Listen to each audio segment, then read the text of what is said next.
Hey everybody, it's Brock with IAMed, and today's quick hit post is going to be recognizing where the MI is at with just the data presented to us on a 12-lead EKG. Looking over this EKG even briefly, we are noticing massive problems, right? It looks like we have significant elevation here in V1 through V4, and even a good amount of reciprocal changes and depression in 2, 3, and AVF. Now, if you have a keen eye, you could even say that you might have a little bit of elevation here in AVL and a little bit here in lead 1. For right now, I don't think that's too massive of a deal. Our big issues here are the elevation in V1 through V4. Lead 1 and lead AVL are probably just splash damage from the amount of ischemia coming from this region of the heart. What we've done here is we have overlaid the regions of the heart on the 12 lead that we were just looking at. We've already decided that we have elevation here in V1 and V2, meaning that we are having some type of septal involvement with this EKG. And it makes sense, right? It really makes sense because where V1 and V2 sit on either side of the sternum at the fourth intercostal space, it is looking directly at the septum of our heart. And the same is to be said for V3 and V4. Where V3 and V4 sit, it is looking directly at the anterior side of our heart. So what artery is going to be affected by this, right? We have now regionalized it. We know what part of the heart is more than likely to be infarcted by this, right? So which artery is this? In this slide, we are looking at the arteries overlaid for their respective leads. Up here, we have our lateral side, right? Our LCX or left circumflex artery. Down here on our inferior side, we have the right coronary artery. Up here on our septal side, we have the left anterior descending. Now recognize that this also encompasses our anterior side.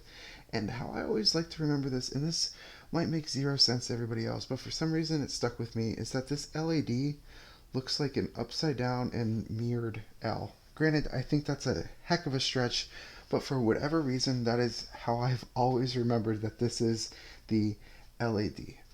Continuing on, this is our lateral side, right? So left circumflex artery yet again.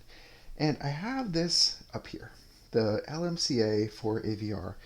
AVR is often forgotten about, and I want this video to be short, so I'm not going to get on my AVR soapbox at this time, but anytime that you see ischemia, so elevation amongst other things in AVR, start thinking, well, this could be something else. Don't entirely forget about AVR as the lead itself. Looking at this mechanically, we see that the LAD sits right about here, and it is filled from the left main coronary artery, which is one of two arteries that are filled from the aorta, the only other one being the right coronary artery. Now these are filled during diastole in a very low pressure system. As this comes down, it'll come down through the septum here and on the anterior side. You can see how this could be a problem if you were to get a clot right here, right? Because if this right here is our septum, this is our right ventricle, and down here, this is our left ventricle, and we'll just say up here, these are our atrium, that all of this would be ischemic, right? There's a reason this one is called the Widowmaker. Now let's take a look at this EKG. Okay, we have elevation in 2, 3, and AVF, right? And we have some reciprocal changes too, right? Maybe a little bit here in lead 1, definitely here in AVL, here in V2, here in V3, and absolutely here in V4, okay? This would be what, right? What side of the heart is this going to be affecting? Which region and which artery?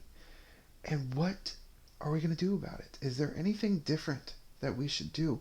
Is there anything that we should expect from this type of occlusion. To refresh your memory a little bit from less than probably a minute ago, we are having an inferior MI here, right? 2, 3, and AVF have significant elevation with some reciprocal changes throughout the rest of our 12 lead. With this being an inferior MI, we are looking at a probable RCA occlusion. In about 90% of cases with inferior elevation, it will be an RCA occlusion.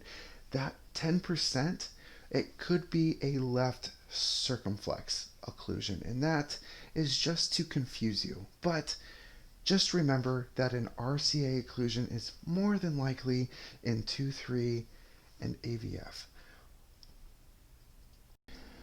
Looking at this mechanically, our RCA is going to sit just like this highlighted vessel right here.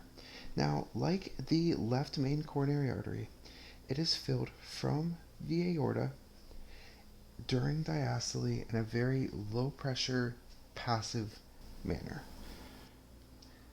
Thinking about things to consider when we have or are suspicious of an RCA occlusion, or we have just inferior side elevation, we want to think about right ventricular involvement. And the reason we want to think about right ventricular involvement is because if we look at this picture, we fill from the aorta and we come down and we branch off. This will perfuse our right ventricle. This will help perfuse our right ventricle, and it goes on this posterior side, also helping perfuse our right ventricle. That's a lot of right ventricular perfusion.